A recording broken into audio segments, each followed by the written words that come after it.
Welcome to Monday's edition of COVID-19. I'm Min San-hee. For the whole of this week, the Greater Seoul area has tougher social distancing guidelines to abide by amid efforts to contain a contagion that has spread to all corners of the country. We'll bring you more on that later on the program. Here first are the latest numbers on the pandemic with our Kwon So-ah. So, how are we starting the work week on this Monday here in Korea? Well, the situation is looking better than last Monday if we just look at the numbers. And let's hope the situation will further improve as we head into next month.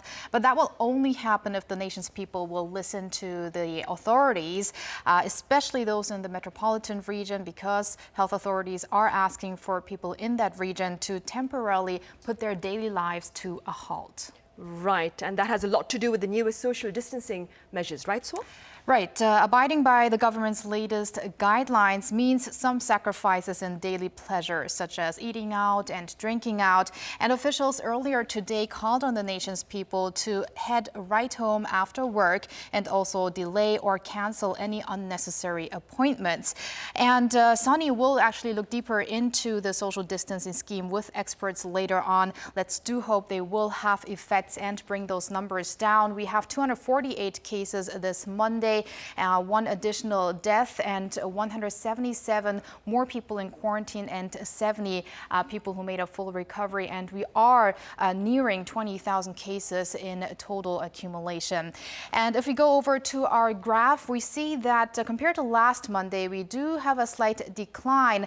And also after the surge to even 441 cases, we are seeing a gradual decline, which is good news. But if we go over to our map now, although we do see some decreases, we see that the entire nation, in fact, 17 major cities and provinces are still affected of the COVID-19 outbreaks. And but the good news is that here in the metropolitan region, for the first time in 2 weeks, the number of these three places combined is below 200. In fact, 190, with Seoul at 94 cases, followed by Gyeonggi-do province at 79 and Incheon at 14 cases. And in the meantime, South Korea reported 10 cases from abroad this Monday. And with that, let's take a look at the international figures. We have a total of 25.38 million cases with almost 220,000 new infections. The death toll stands at over 850,000. Meanwhile, some 17.7 million people around the world have made a full recovery of the virus. And let's move over to the countries that are affected the most. Although there is no big change in the order of these countries here, the US and Brazil are seeing some declines in daily figures, but that cannot be said for India here at 3.6 million, which again reported almost 80,000 new cases in the past 24 hours. And Colombia, meanwhile, has surpassed the 600,000 mark, as we can see here. And most of these countries here are between 300,000 and 700,000. And that is a concern because just some weeks ago, all of these were in the 300,000s. And one country that's below Iran here is the UK, which has some 334,000 total cases. And this country added more than 1,700 cases in the past day. And that is the largest rise in 12 weeks. And that is also a country that we will connect to now, that Sunny will connect to via Skype now. And I'm going to be back with more updates from the government briefing. See you then. Sunny? All right, so thank you for that. I'll see you back at the desk. Right, staying on the international front, as our Kwon So-ah reported, the UK recorded 1,715 cases this past Sunday, according to government data there, the highest since June 4th. For more, I have Joanne Harris, a freelance journalist in London, live on the line. Welcome, Joanne. Thank you. Good morning.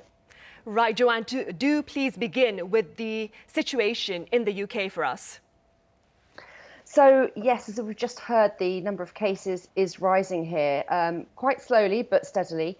And the Sunday total yesterday was the highest at a weekend since May, which is obviously quite concerning. However, the number of new patients in hospital remains quite low, and there haven't been too many new people admitted to hospital in the past few days.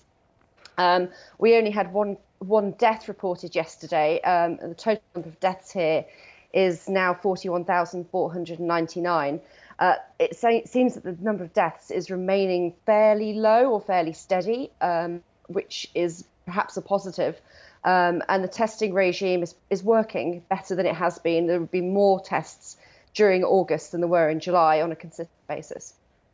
I see. Joanne, how are health authorities in the UK responding to the resurgence there?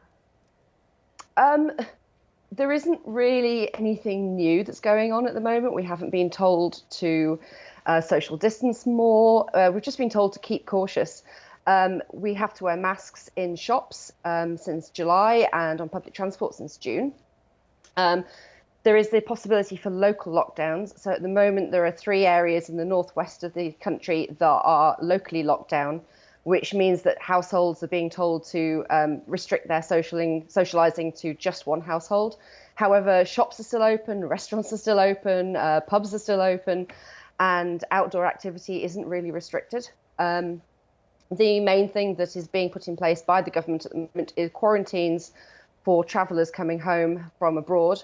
There are about 60 countries on a list of places where you have to quarantine for 14 days if you've been there. South Korea is not on that list. South Korea is a safe country as far as we're concerned. I see.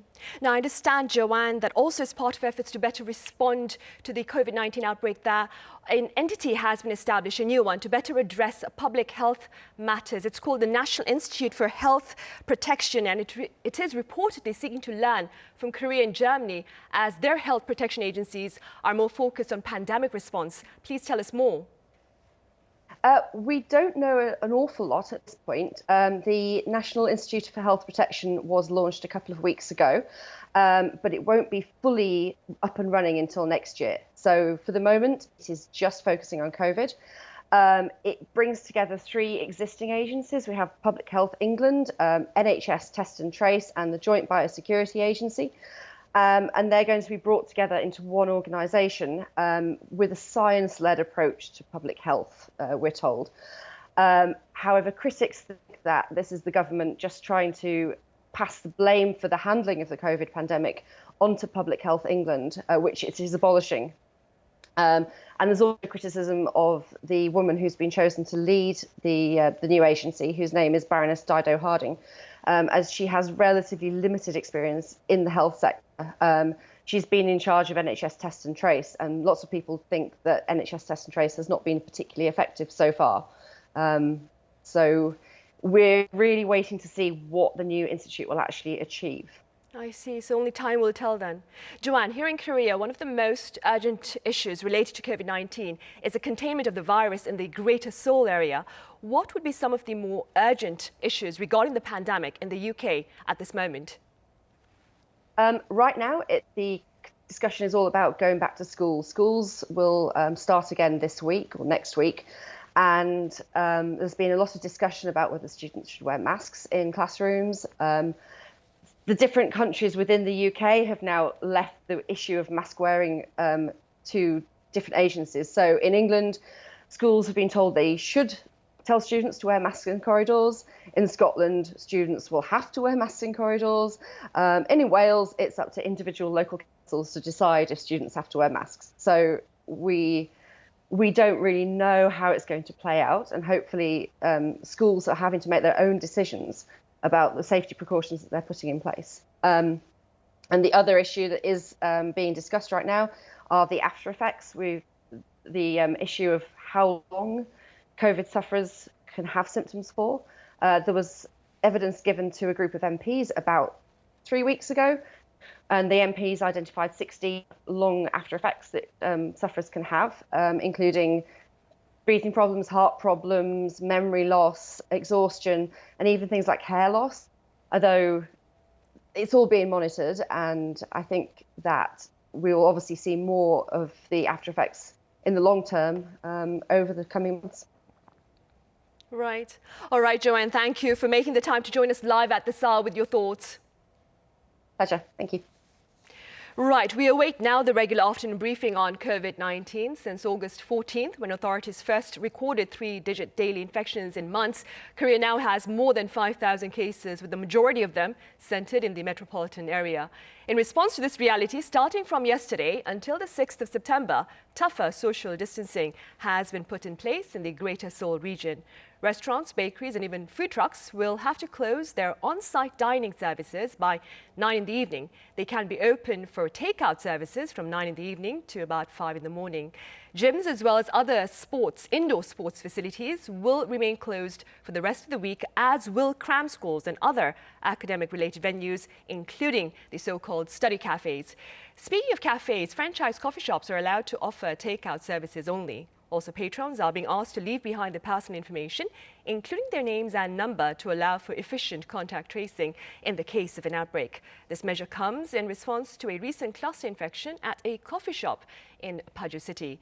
Meanwhile, to better respond to to better protect the elderly who are vulnerable to COVID-19, authorities have asked family members and friends to refrain from visits until the 6th of September and to opt for virtual calls if possible. Public transportation also looks to be affected by the latest tough measures, as nighttime bus operations will be reduced by about 20% after 9 in the evening in a bid to discourage outdoor engagements. We are still waiting for that briefing to commence, and perhaps while we start, we can take a look at today's figures. We have 248 cases on this Monday, raising our figures to just below 20,000. Right, the briefing is about to start. I'll come back to you afterwards with our Kwon-Soa. First of all, here is Director Chung Eun-kyung with the briefing. Let us now begin our regular briefing on the COVID-19 response here in South Korea. As of August 31st, we have a total of 238 new local infections and 10 new imported cases. The total caseload now stands at 19,947. 70 more people have been discharged following full recovery, while 4,650 people are in quarantine, and there are 79 patients with severe or critical conditions. We had one additional fatality. I extend my deepest condolences to the deceased and the members of the bereaved family. Let us now look at the updates on our domestic infections. First, at the Sarang Jail Church in Seongbuk-gu District, Seoul City, we have 21 additional cases being confirmed from contact investigation, and a total of 1,056 have been confirmed to date. 586 people were visitors to the church and worshippers, and we also have 92 cases that are under investigation. As of now, we have seen a total of 25 venues with further transmission stemming from the church, and we also have over 160 people being confirmed from further transmissions. And related to the Seoul rally on August 15th, we have 30 additional cases being confirmed. In total, we have 399 cases being confirmed today. 150 or so were related to the rallies, and we also have a large amount of cases under investigation. And we also have identified that there were 9 churches and 1 hospital, and a total of 11 venues, and 120 people have been affected by the infection stemming from the rallies. And in Yeongdeung-Pogu District, we also have the Great Wonders Church. We have 12 new cases, and 29 have been confirmed to date. Among them, they include nursing hospitals in the Gyeonggi-do Goyang City, and these amount to 2 people. And also, we have 11 cases to date as for that specific case. And in relation to Busan City Yeonjaegu office-tel meeting, we also have additional cases being confirmed. 7 additional cases were being confirmed to date, and a total of 8 cases have been confirmed to date. In relation to a Jeju rooftop guest house party, we also have additional cases. 6 additional cases have been confirmed to date, and a total of 7 cases have been confirmed. 2 were employees, and 5 were the visitors. We have a total of 10 people being confirmed as for imported cases, and 3 of them have been reported on the points of entry, while 7 were reported through the community on self-quarantine.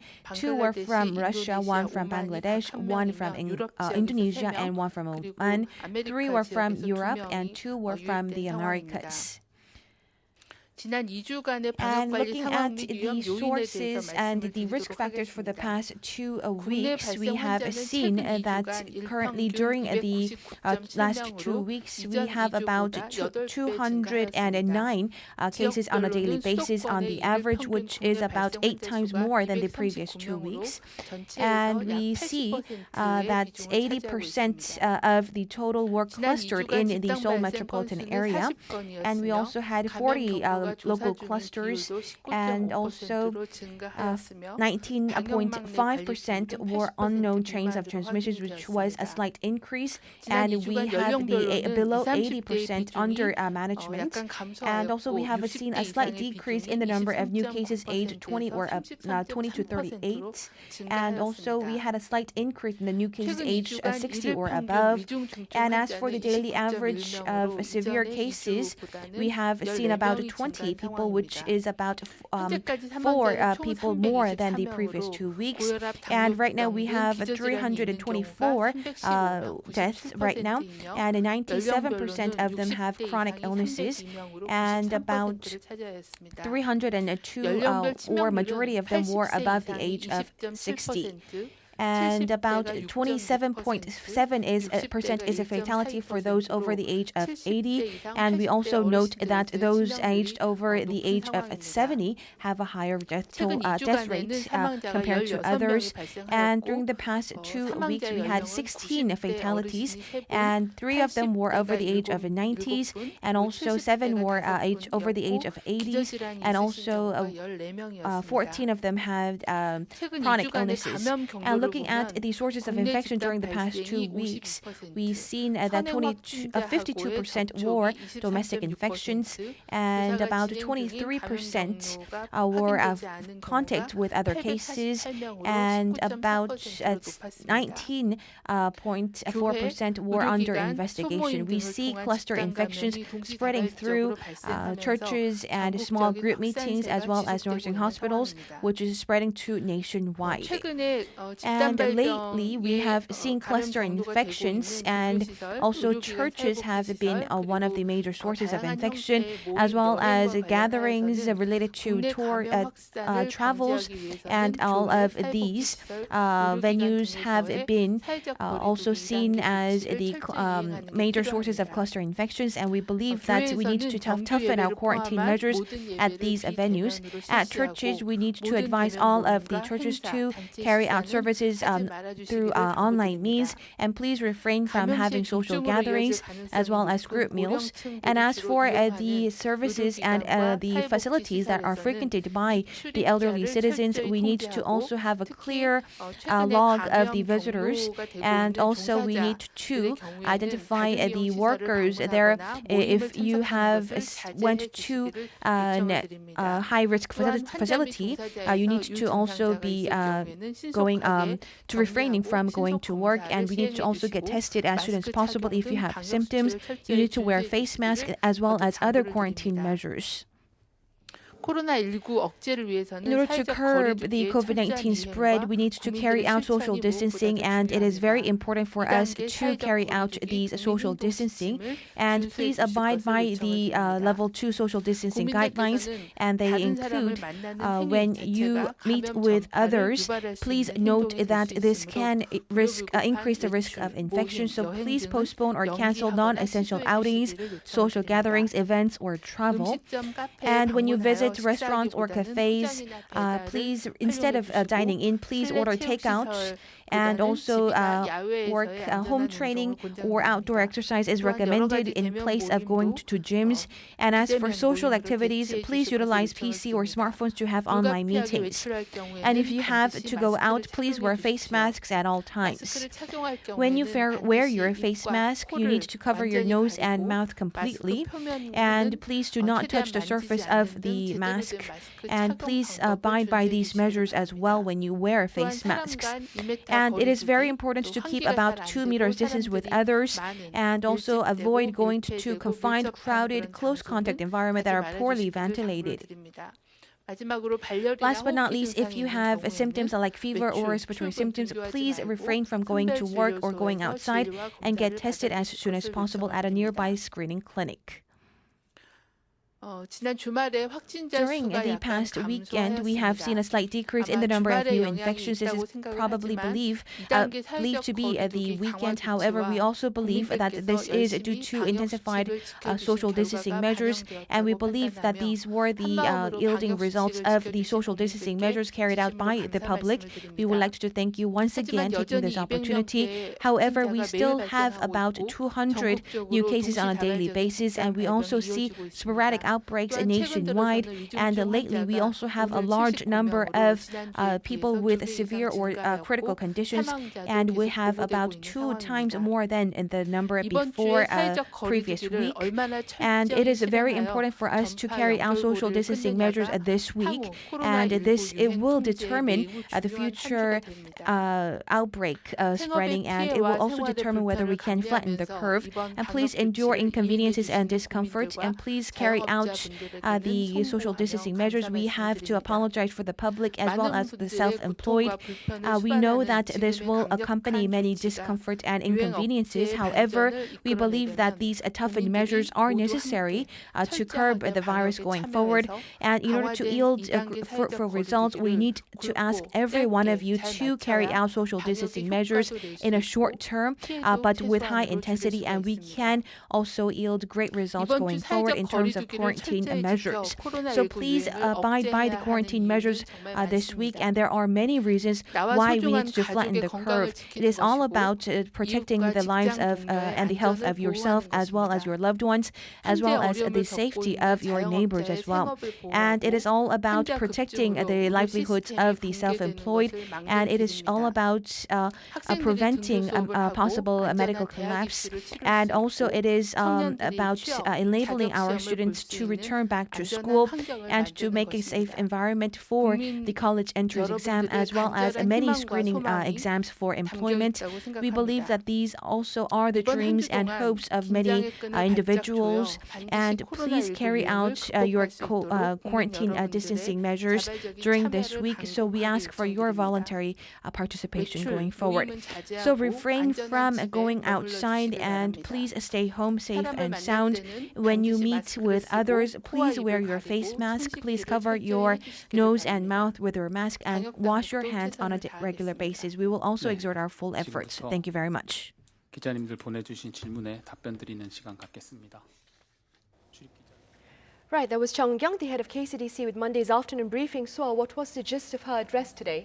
Well, Tong asked for the nation's people to really abide by the social distancing measures, which are currently in the metropolitan region at a level that's almost at the level 3 standard. And this is really needed right now, so to curb the spread of the virus. In fact, in the past 2 weeks, we've been seeing an 8-fold rise in cases compared to the previous 2 weeks. And also what's a big concern is that there have been a high percentage of cases that have been unidentified. In fact, they are at around 20%. Yesterday, we had a record 21.5%. And here in the capital region, it's even worse at over 30% cases are unidentified cases. And also, the number of people who are in critical condition is rising. As in the past 2 weeks, there were 16 fatalities, and most of them are elderly people. So we will have to listen to the health authorities and make sure that this week the numbers can go down if we really follow the social distancing guidelines.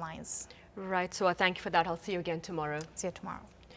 Right, in this next corner, we take a look at efforts here aimed at optimizing scarce resources and expanding capacity, all in light of the recent escalating numbers of COVID-19 patients.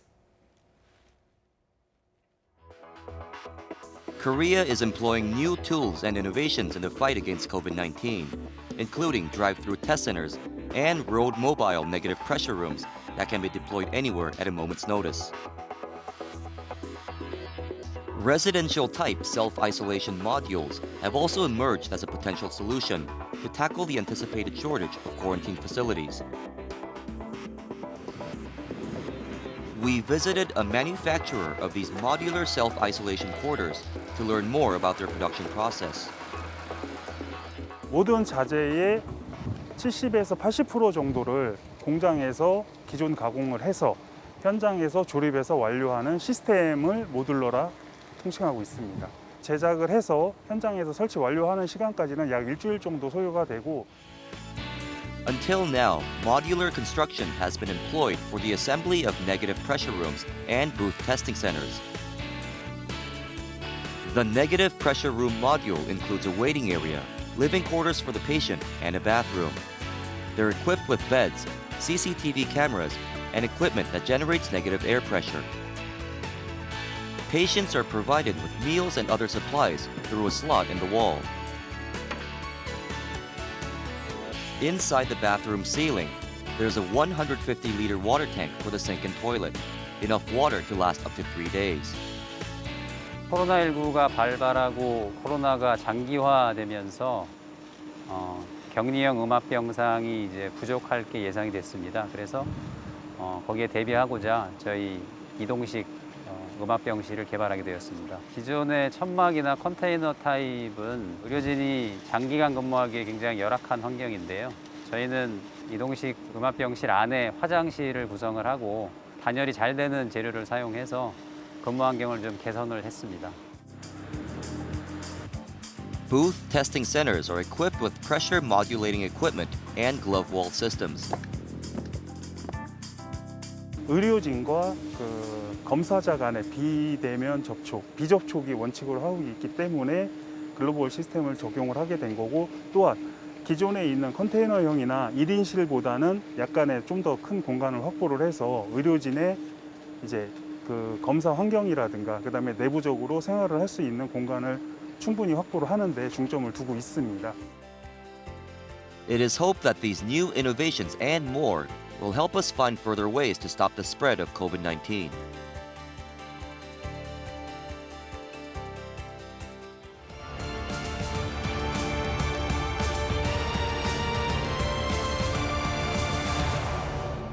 현재 유행 상황이 지속된다고 하면 다음 주에는 하루에 800명에서 2,000명까지 확진자가 증가할 수 있고, 앞으로 8일간 정부는 방역의 배수진을 치고 모든 총력을 다하여 수도권의 확산세를 진정시켜 나갈 것입니다.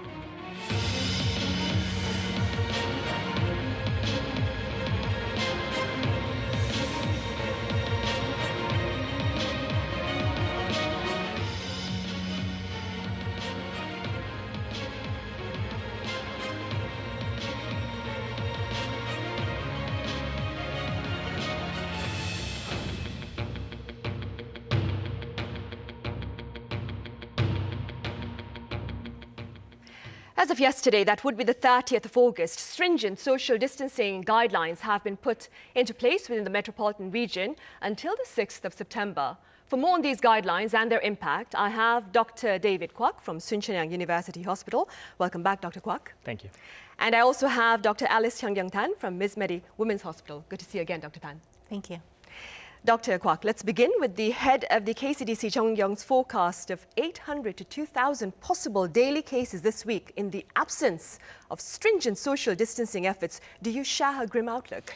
Yes, I also think it's a possibility, especially more without the measurement we're currently taking. It is quite possible. She's not projecting just out of her own head. It's really following the curvature that we've noticed from many other countries. And the numbers she projected, 800 to 2,000, is quite possible. It happened in other countries, so it can here.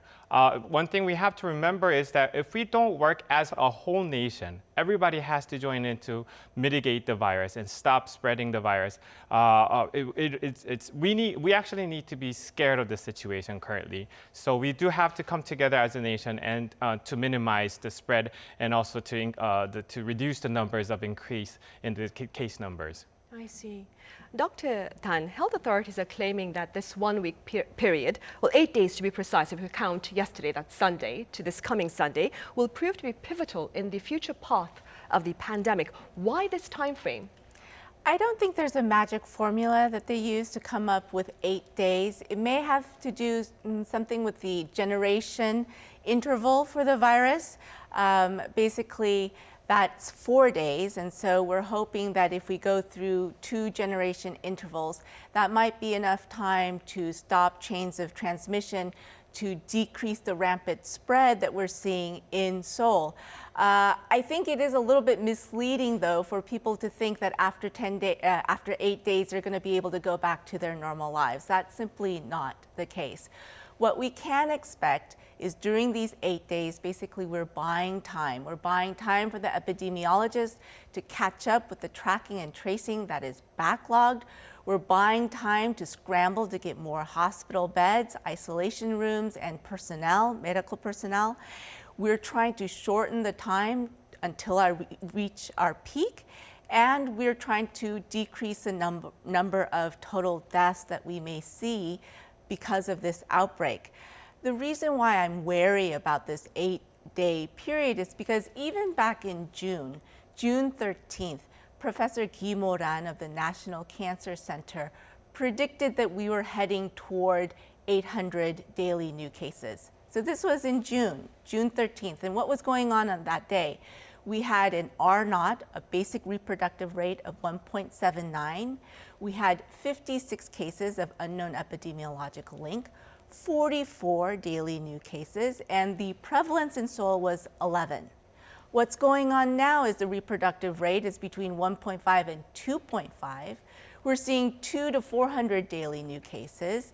The prevalence rate in Seoul has tripled, and we had 942 cases of unknown epidemiological link. So right now the situation is much worse than it was in June, and even back then we were calling for very strict social distancing measures. So I don't think 8 days is hardly enough to say we're in the clear. It's basically a time to catch our breath, reassess the situation, and I think we need to mentally and physically prepare for perhaps 1 month of intense social distancing, because that's what it took to get over Daegu and Gyeongbuk. We've been here before. We know it's not going to be over in 8 days. Right. Dr. Kwak, Dr. Dan just mentioned as well, we have a rise in the number of deaths here. And this is concerning because prior to this particular situation, we had nearly no fatalities at all, or perhaps one fatality. But we lost 5 lives in the span of a day this past weekend. What are your thoughts on this? Well, I would say we were lucky before. We were lucky that we didn't have so many elderlies getting infected with the infection. But this time, it's really different. The whole situation, the mood of the situation changed completely. As Dr. Dan said, we're seeing numbers coming up sporadically all over the nation. It's more centered towards the Seoul area now, but we're also seeing about half the numbers really happening just all over the nation. And the majority of them, I shouldn't say majority, but a lot of them happen to be elderlies as well. If the numbers rise, we're obviously going to see much more increase in the death rate and also more in the severity as well.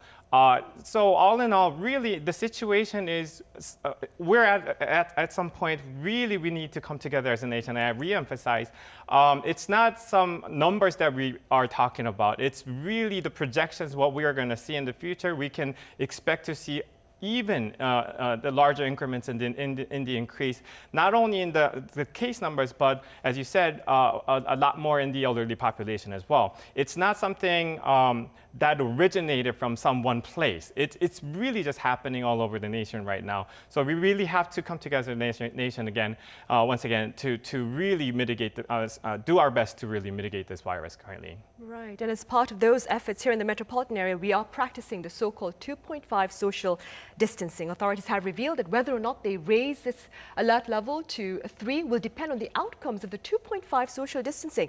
What outcomes, Dr. Dan, do you suppose these officials are referring to? Well, there are many indicators that we look at to guide public policy. First of all, the most important is the availability of healthcare resources. So specifically the number of critical care beds, personnel, and isolation facilities. And as I said, we are scrambling right now to get beds ready. Second, we have to look at the basic reproductive number. As I said, a number greater than 1 indicates that the virus is spreading uncontrolled. So we need to push this number way below 1 before we can say, we've got it under control. Next, we have to look at the number of cases that are occurring outside of our infectious disease surveillance network. Likewise, the number of cases that have no known epidemiological link, because that indicates that we don't have good control of what's going on, that there's silent spread going on in the community. Then we look at the daily number of new cases relative to how much bed space we have available. Those two go hand in hand. Finally, there's a statistic called the critical community size. And you can think of it as the tipping point number for the population. So that's the population needed to sustain an outbreak once it has occurred. And mathematicians, people who do modeling, they can come up with this number, and that can guide the level of lockdown that we need in our country to get the outbreak under control. I see. Dr. Kwak, officials at the KCDC have announced that level 3 social distancing would be the last resort. And this is perhaps why some are claiming that officials should further divide up the alert system to include a level 4 and a level 5. Do you agree? Well, at this state, I really don't think that really matters. We're at a state we really need to stop people from just meeting each other.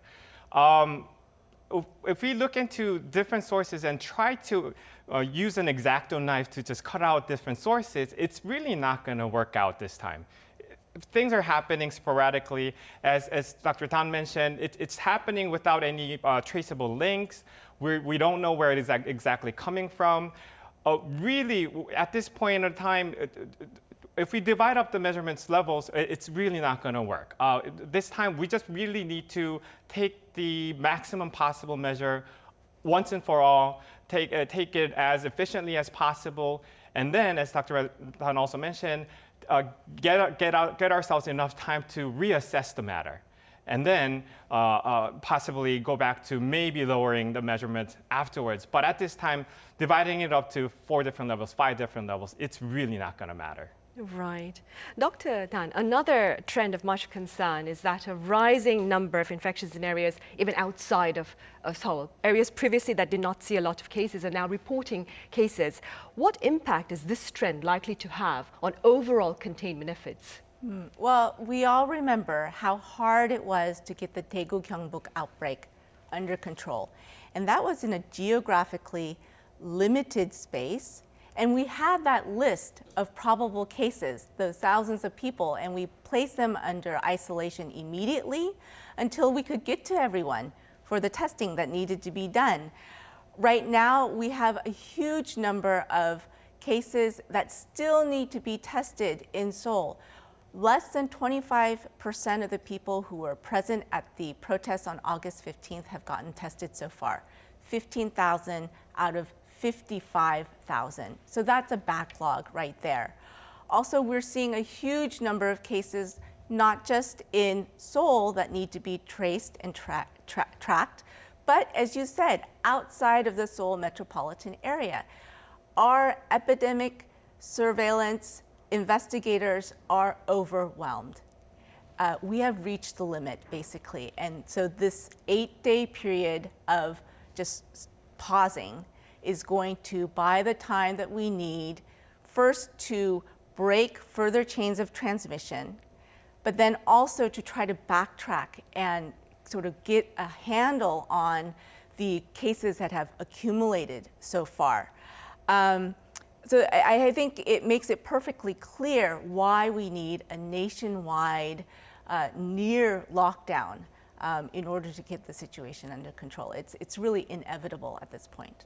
Right. Dr. Kwak, Dr. Dan mentioned this earlier. We are facing a shortage of hospital beds now. How could we tackle this issue? So in my personal experience at our hospital, when the things started spreading in Daegu, we immediately went into action and started building up isolation and quarantining booths, the negative pressure booths at our hospital. It took us about a month and a half to actually come up with 2-3 different rooms for that. So if we start building up new ones, it's really not going to meet us in time to actually prepare ourselves for upcoming severely ill patients.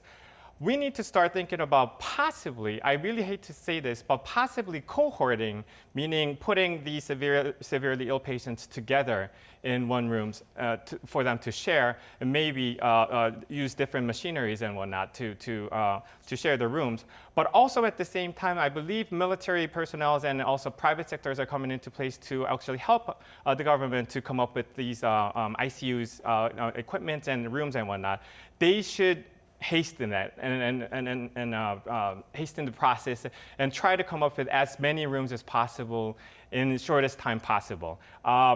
It's better to prepare more than to lack when it actually happens. We're hitting, we're only having 10, 11 rooms of ICU or quarantining rooms remaining at the Seoul area. It's going to run out pretty soon. So we really need to go into action right now and prepare as much as possible for ourselves. Oh, I see. Dr. Kwak, correct me if I'm wrong, but I'm under the impression that asymptomatic and mildly ill patients are placed in these residential treatment centers. Is there a possibility of turning these centers into ICU units for people who are severely ill? That would be impossible, medically speaking, because these rooms need to be protected in a certain physical barrier. And to build up those, it takes a certain time. I see.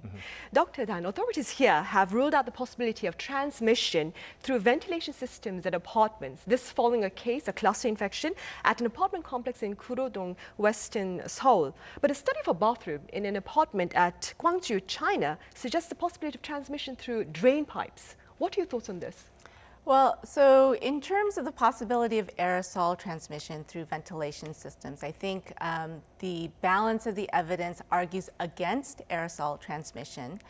For example, measles is a disease that is transferred through aerosols, and the R0, the basic reproductive number for measles, is between 12 and 18, whereas for COVID-19, the number is between 0.4 and 4.6. So we're dealing with a completely different mode of transmission. In terms of fecal transmission, virus cultured from fecal samples have grown in suggesting contamination of sewage as a potential route. This was seen in SARS, and it's certainly possible, but I don't think that this is the major driver of transmission.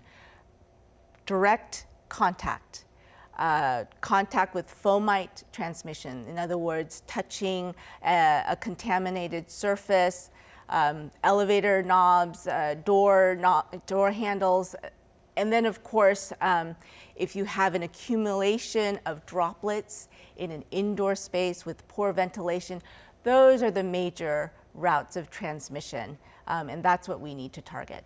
If you're talking about indoor space with poor ventilation, would elevators be included then? Of course. And so if you're not wearing a mask inside an elevator, you've exposed yourself to the possibility of infection? Quite possibly, yes. I see. Dr. Kwak, autumn is just around the corner, and from the start of the pandemic, medical experts had spoken about the possibility of a second wave in the colder months of the year. Do you see this season as aggravating the COVID-19 situation here in Korea? Well, we haven't got to that part yet. I mean, the weather is still hot and humid, so I don't think we're really seeing the effects of weather yet. But if we look back into history of Spanish flu, it did go up quite sped up in the fall weather. That's what are expected to be. But also not only with influenza, with COVID-19, there had been cases where there were double infections and triple infections. That's what is worrisome to me. Number two, if we do not physically isolate ourselves from coming into contact with other people, it is really going to be unstoppable for the virus to spread. But in the opposite direction, if we actually block ourselves from coming into contact with anyone else, then we're going to be able to not only stop the COVID-19, we're also going to be able to stop the spread of the influenza. It just further enhances the importance of why we really need to keep doing all the measures that we can to mitigate the virus, self-quarantining and wearing the masks and whatnot. One final question, Dr. Dan. Very simply speaking, as a medical professional yourself, what are some words of common wisdom that you'd like to give members of the public at this particular point in our fight against the pandemic? First of all, I would like for everyone to know that we can get over this outbreak. It is definitely possible. Other countries that have been in worst situations have been able to turn it around, and we will be able to do it too. But it depends on everybody participating and doing the right thing. Social distancing is only one part of this whole package. Mask wearing, washing of hands. How many hundreds of people could we have prevented cases had we just one person stayed at home if they didn't feel well, or had a person listened to advice and not got to a place that was enclosed and with poor ventilation? It really is a preventable disease, and so if we all just follow the measures that we need to, we will be able to get over this outbreak. But once we get over this outbreak, we can't throw away our life vests because it's far from over. This is going to go on for another 6 to 8 months at least. And we have to have the mindset that once we get loose, complacent, it will come back. We will have wave number 3, wave number 4, and we cannot afford to do that. Right. All right, Dr. Dan, thank you very much for your thoughts. And Dr. Kwak, thank you always as being with us. Thank you. Right, it's time to say goodbye now. Do join us again tomorrow as we take a look at the economic impact of the tougher social distancing measures in effect here in the metropolitan area. In the meantime, do take care and see you tomorrow.